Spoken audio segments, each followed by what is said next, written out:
Hello everyone and welcome back to the Stylish Study Show. So today I had the wonderful Christine Skaar on and we talked all about how to step into your dream career. Christine has just finished off doing the July Masterclass, so if you are really invested in yourself and you really actually want to know how to step into your dream career step by step, then you can actually go check that Masterclass out right now over on www.stylishstudy.com/membership. You can find more about it, and if you are a member, just dive straight in and you can get guidance from Christine from step by step, from idea to assessing who you are to actually finding that dream career. So it's a really valuable masterclass and I can't wait for you to dive straight into that. But without further ado, let's get on with today's episode. My name is Christine Skaar. I am an interior designer and an architect. I am the director of Kvist Interior Design. I'm super passionate about helping particularly young women getting into the construction industry. I think it's a really important topic to talk about and there are so many ways in. So yeah, I'm delighted to be part of the masterclass this month. That's amazing. So I've obviously watched all your masterclasses and the last one actually went up today. So the whole masterclass for July runs our members from start to finish, going through lots of practical activities on how to find a career that they love. For anyone that's not checked out the masterclass yet, what is the first thing that they should do to help them decide on their career? I think the first thing that you need to do is just have a really good look inwardly at what you really enjoy, what you're good at, and then be honest as well about the things that maybe you find a bit more challenging, but then bear in mind that that doesn't stop you from doing anything. It just needs to become something that you can address and work on and find a way around sometimes. Definitely. And I really love the fact that in kind of like the first masterclass you were talking about a SWOT analysis, because it's something that I only recently actually discovered kind of through business, but I actually think that it's really important for people to understand what their strengths and weaknesses are as a person, to kind of go through it and definitely to sort of slot into where they find their career. And I really liked how you spoke a lot about actually like the roles. So what is kind of the difference between a role and stepping into a job? Absolutely. So there's a big difference. So a job, to be honest, a job is just a title. So a job can be anything. A job can be doctor, architect, shop assistant, manager. But within any of those jobs, there are so many different roles. So you can be a doctor and you can do 10 different roles. I mean, probably more. Somebody could be a pediatrician, somebody could be surgical, and you can do all sorts of things. But even within that, you could have a focus on treating patients, you could have a focus on teaching. And all of those things relate back to the things that you really enjoy and that you're good at, so you can carve out the perfect role for yourself within any job and any career. Definitely. And I think that there'll be a lot of people listening to this right now who kind of have an idea in mind, but there will also be equally enough people that don't have any kind of idea what they're thinking of doing in the future. If someone is listening to this right now and they are so confused, they have no idea, literally no idea what they want, what is the first thing that you would tell them to try and find their way? First of all, just don't be overwhelmed by it. Don't like, just stop panicking, have some tea. It's fine. I think that, I think there's definitely so much pressure, isn't there, from adults, colleagues, friends, anyone to know what you want to do in life. And I'm 34, I think. Yeah, I recently had my birthday. You lose count after 20, honestly. And there are still so many things that I don't know what I want to do. And so say you're 15, 16, maybe you're even younger, and you're feeling this pressure to pick the right GCSEs, A levels, potentially university, or get your first job. Stop worrying about whether that is going to put you into a particular job later on. Just look at what you enjoy doing, and then choose something related to that, something that's going to make you happy, something that might make you a bit of cash, because we accumulate experiences, and it's only through experiencing stuff that we can actually work out what it is we want to be and do. So that would definitely be my advice. Just pick something based on what you enjoy and start, because you can always change and there's no wrong answer.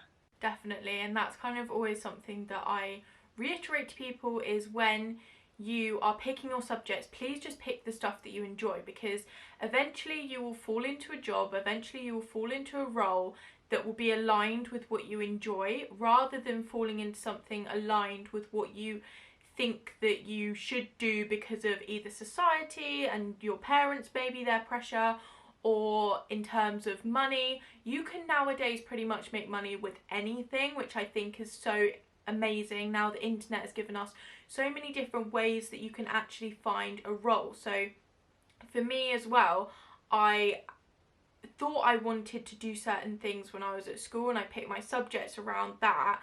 And then when I got to A level, I was like, actually, like, I have really no idea what I wanted to do. I applied to actually, almost in the end, I applied to 3 different university courses. Obviously, I didn't actually go through with applying to 3 different ones, because you can't really do that in terms of your personal statement. But it was fashion design, it was business, and then it was social media marketing.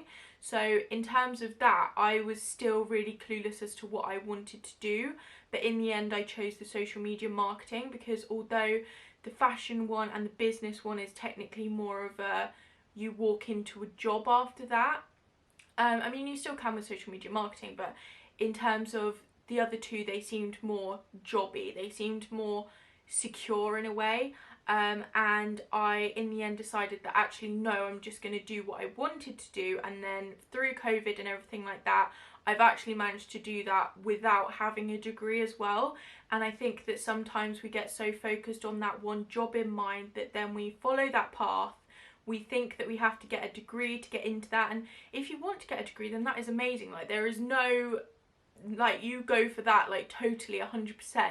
But at the same time, if you're thinking in the back of your mind, maybe uni isn't for me and maybe I'm doing these subjects to get into this uni, just go with what you enjoy, and then everything will kind of figure its way out along the way. I mean, you can go to uni later. You know, I think everyone assumes that it's a stepping stone. You know, you go from primary to secondary to college to A level to uni. But I mean, let's be honest. Half of us do it because that's what the done thing is. And I think actually COVID has questioned a lot of that, which has been kind of healthy.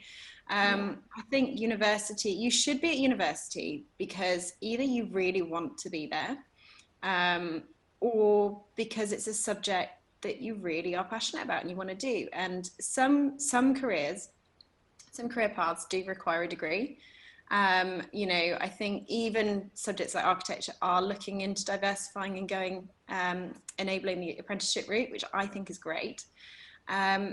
But some of them are still, you know, some still do require you to go to university, but that doesn't mean you need to go at 17, 18. So, you know, don't overthink it.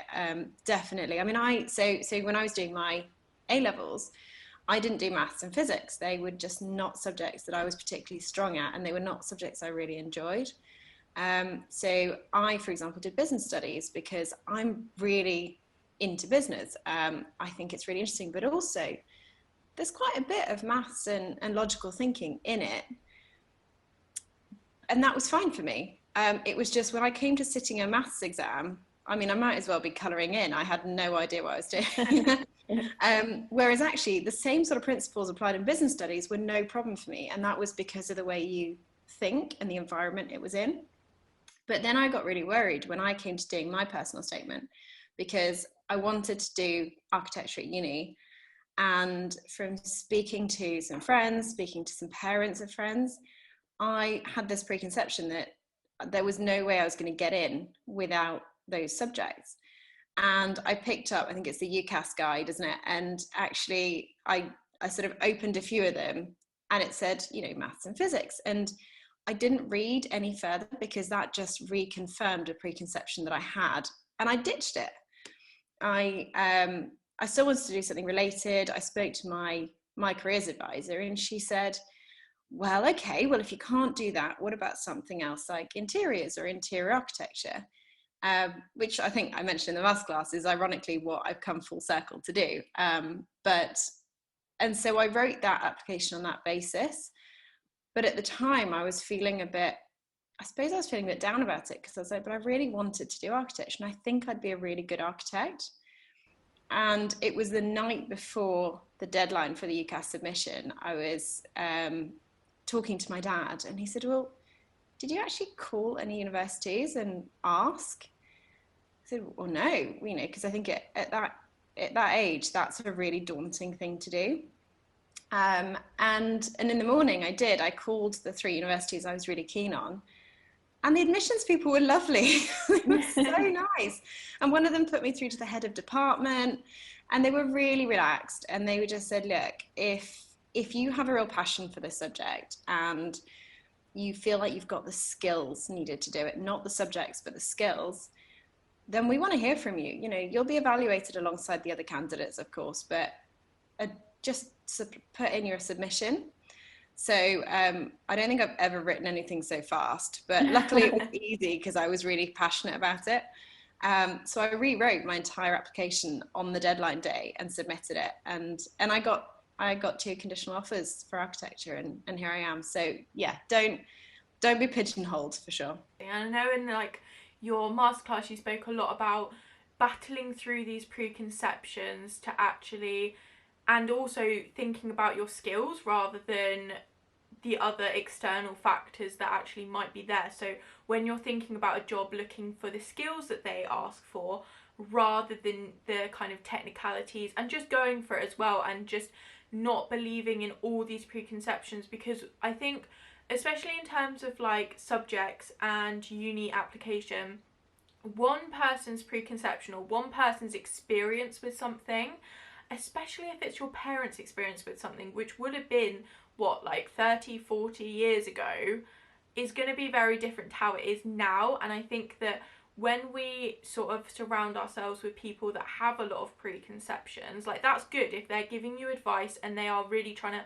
guide you on the straight and narrow, then that's amazing. But also just remembering that their preconceptions, their experiences don't necessarily or won't necessarily align with what you actually experience. So going out and using your skills and finding your own path as well, which, like you said, like those phone calls may be really scary, but actually using some initiative and actually finding your own way will sometimes lead to a lot more open doors than listening to maybe what other people have been through, or maybe what they think that will be accepted or not accepted. Definitely. And you know, I mean, obviously everybody gives advice with best intentions, but I think whether it is something somebody's told you or whether it's something that's like written in a UCAS guide, even if it's in print, treat it as a guide. Yeah. You know, that, like, just keep that in mind. Just be like, this is only here for guidance, because to be honest, they've got to put something, otherwise everyone would have. Architecture is the first one in the book because it starts with an A, so they've got to have something in there to kind of, you know, funnel people. But that doesn't mean that it's an absolute black and white boundary. So I think, because also when you're just coming out of school, you're in an environment where you're very much taught and people kind of guide you quite and steer you quite heavily, and that's great and that's appropriate. But actually, once you come out of that, unfortunately the lines are always grayer, they're always blurrier. But you've got to see that as an opportunity. That means that if you want to ask a question, if you want to do something, just ask, and always go direct to the person who actually has the decision-making power. So I don't know if you ever watched The Apprentice, but for example, it's like, you know, imagine they've walked into a shop and they need to negotiate a deal, and they spend the first 15 minutes negotiating with the person behind the counter, and the guy behind the counter is like, yeah, absolutely, we can do this. And then it turns out he has no negotiating or decision-making power. And then he refers you to the manager, and they say no. Go to the manager. Everyone's human. They're probably going to be lovely, but don't waste your time being influenced by someone who's got best intentions but actually isn't in the right place to support you with the information. Definitely. And I think that at this age it can kind of be a bit scary actually going out into the world. And I've definitely found this with myself, that now I have all the options. Like, I could do anything that I wanted, within reason obviously, but like, you have so many options and you have to find that path for yourself. And one thing that I really didn't think was that powerful, but now I try and implement it literally all the time, is just if you don't ask, the answer is always going to be no. And just trying to just ask and get opportunities, because yes, there will be opportunities that are presented to you, but sometimes you actually have to go out and make these opportunities for yourself and sort of pave your own way to success. So if there's something that you really, really, really want, and that you think it's going to be amazing for you and you'd really love that opportunity, but you don't find it presented to you, go and just ask, like you said, like the people that are sort of in charge, the people that are really calling the shots, and just see. And if they say no, well, the answer was going to be no anyway if you hadn't have asked, so you're just back in the same position. But sometimes, and most of the time, if you ask nicely and you maybe give your reasons for why you're wanting to do something or why you'd be good, and you can present your skills, I think most of the time you will actually have a positive result. That's one of the things that we cover in that masterclass is kind of giving you that script to go in with, because so don't forget, you know, you might be younger than the person you're speaking to, but your time is also valuable. So when you go in there, pitch it to them, pitch why you'd be great for this role, and also what that role will do for you. You know, don't allow yourself to be treated as a dog's body just because you're younger. You've always got something to add. You're going to have an outlook and a set of skills that that person doesn't have. And yeah, so kind of go in with it with enthusiasm. And like you said, if you shut it down before you've even asked, then it's a definite no. If you ask and it's a no, before you then give up again, rephrase the question. Always rephrase the question. You might know that, like from social media and things. If you put something out there and you get no response, half the time if you change the title, suddenly it flies off the shelves. so do that. Rebrand yourself for a minute, see if that gets any bites, and then if not, pursue something else. That's not giving up, that's just changing direction. Definitely. And I think with other things like this as well, you said in the masterclass that if maybe we were talking this in the masterclass actually about your role, and if your role doesn't fit within a certain company, there's always so many other companies. But I think in terms of opportunities as well, if one door gets closed at one place, it doesn't mean that the next place that does exactly the same thing isn't going to open that door for you. So if you get turned away by maybe one place, it doesn't mean that you can't go to exactly the same next place and then have an open door. Definitely, because it might just be a culture fit. You know, it might be that there is an established culture in that company that you went to speak to that just doesn't suit your personality or doesn't suit what you're offering. It doesn't make what you're offering any less valuable. Definitely go and talk to a few, even if it's the second and third one as well, that don't feel quite right. If you feel that you've got it right, learn from the experiences you had. You can still tweak and then keep pursuing it for a while. But you can also pursue other things in parallel. So if you feel like, you know, so for example, for you, you know, if you felt that social media was your calling and you'd approached a few social media companies and they weren't receptive, it might be that in a social media context, you haven't yet built up the experience that makes them want to hire you then and there. So go for a totally different company that maybe is weaker at social media, where your skills have more value, and then you can do the social media for them. You know, it's just so don't always pigeonhole the job title and the company type. You know, go and ask your local post office if they need help with some branding and some social media for their shop, and then you get to do what you're great at, what you enjoy, build up a portfolio, and then you can go back to those companies later with a bit more in your arsenal. Definitely, and I think that's why we encourage so much volunteering and so much work experience, because you may not be going straight into that thing that you exactly want to do in your top end dream career. It's about building those steps as you go along, and anyone that's got to the top, unless there was absolutely some kind of miracle, has always started at the bottom. Everyone has been in your shoes, everyone has started at chapter 1, everyone has been a student, and they've got themselves there by just doing this step at a time. That's why the majority of people that are up there are not 16, because they've had to actually put in the work and put in the years. And don't be put off by that because you see people that have deemed overnight success, because most of the time that overnight success and that absolute dream career role isn't actually what it seems if it was totally overnight. So having a bit of perseverance, and also being willing to start at the bottom, but then also being willing to work your way up, and actually once you've kind of completed that role and you have improved your skills and you feel like you're ready for the next step, actually then getting out of your comfort zone again and taking that up to the next step. It's not scary, then you're not being brave enough. Yeah, it's as simple as that. I am terrified every single day of my life. And you know, I'm the boss, I call the shots. And that's a blimmin' scary place to be. But it feels good at the same time. You know, I decided to take that role on for myself. But yeah, it is really daunting when you're just coming out of school, when you're feeling like this is kind of the whole world is your oyster, and when you kind of have been working for a while because you've experienced some things. You know, it's like you're standing in that game show in the spotlight with a million doors in front of you, and you feel the weight of opening the wrong door.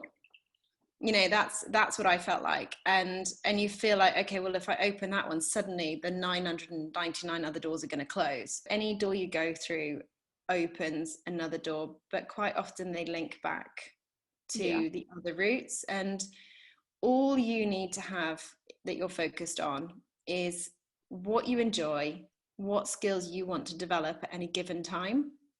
And also, what we talk about in the final session in the masterclass is your personal why, what it is that you as an individual want to achieve in your life. What's the environment that you want to create for yourself?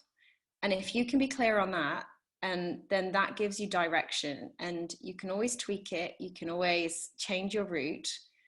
But at any given time, any moment, if you know why you're doing something, then that gives you a purpose, and that gives you the permission, I think, to close the other doors, or at least kind of push them a little bit shut. So, in terms of students now listening to this, there'll be people that are going into sixth form very soon, and maybe looking for their first job to earn a bit of extra money. I got my first job when I started sixth form, and I know you talked about your first job in the masterclass. So, what would you say to anyone that is looking for their first job, and what can they do to be preparing for that? Work out why you want it. I mean, half the time it's just for a bit of cash, right? It's not going to be career defining. My first job was at Lock Fine Oysters as a waitress, and you know, the things I got out of it were not the reasons I got the job. I got the job because I wanted some money, but instead I learned a lot about working as a team and organizing and all those things. So my advice for getting your first job is just to go in and be who you are. Be personable, be polite, and be well dressed, and turn up on time. You know, these are kind of basic things, which might feel like a little thing, but if you don't do them, it becomes a huge thing. And so do those, and then just turn up with a smile and be ready to be shown the ropes.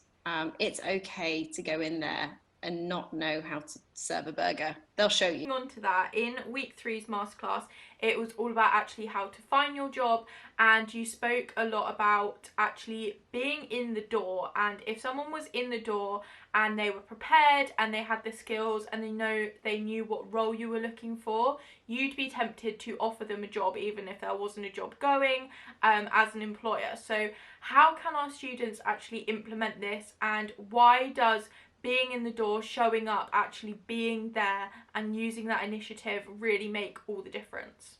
Much of this is right place, right time, which I'm saying because that's not something you can control. You do not know what anybody's pain point in a company is at any point. But if you just rock up, whether they've got an advert written on their website or not, and you say, look, this is me, this is what I'm looking for, this is how I can help you with the skills that I have, and this is how I want to grow. So if you take me on, I'm motivated to grow in this way. I think that's better than 99% of applicants. But also, if you are knocking on a door when they haven't asked you to, either they'll turn you away or you will get 100% of their attention. If you are one of 50 CVs, you will have no more than 3 seconds to impress. So just do it. They may say, I don't have anything for you now, but they might call you back in 6 months' time. Yeah, definitely. And I think that actually being there. The way the application processes work now, when you either, most of the time you don't even hand your CV in anymore, you do it online. I think actually being there and showing your face and being an actual person that can be like, this is my initiative, I have this initiative to actually come to you, to actually ask you for this, I want opportunities, I'm going to pave my own opportunities. And those are the skills that you really want in your own business too, to have people that are actually doing that, using their initiative and actually creating opportunities.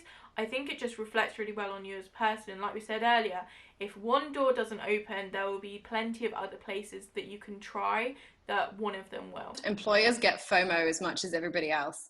I get massive fear of missing out. If somebody knocks on my door and they are an ideal candidate and I wasn't looking for anyone, my first thought is going to be, God, they'd be really great in my company. I should hire them in some capacity now so that somebody else doesn't. Because I can be sure that when then I advertise, they're busy. So people get, like, employers are human as well. Just play to that, relate to it, talk to them as though they're a human, not some sort of person on a pedestal who's deciding your entire life, because they're not. Because if you join and you don't like it, you can leave. They don't have any power over you in that respect. They are there to support you. They are obviously there for you to do a job for them. But as long as there's mutual respect in that and understanding, it's there to serve both of you. And that's how you should see it as much as them. Definitely. And the last thing that I want to ask you is, what can our students do now to make themselves more employable in the future? First of all, do the masterclass. But I think do the masterclass, and the reason for that is that it will help you just be aware of your own strengths and weaknesses. I think that's really important because it stops you giving a gimmicky, off the sort of scripted answer when you speak to an employer.